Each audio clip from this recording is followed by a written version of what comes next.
You ask Tiger to solve. This deals with linear equations with one unknown. The final result is y equals 11.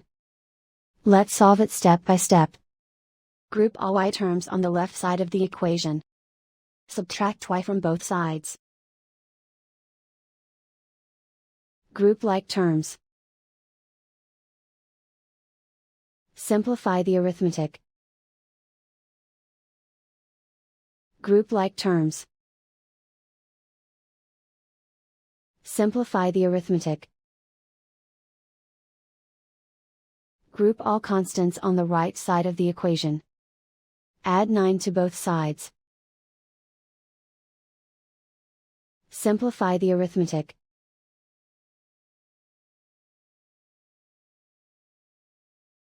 And so the final result is y equals 11.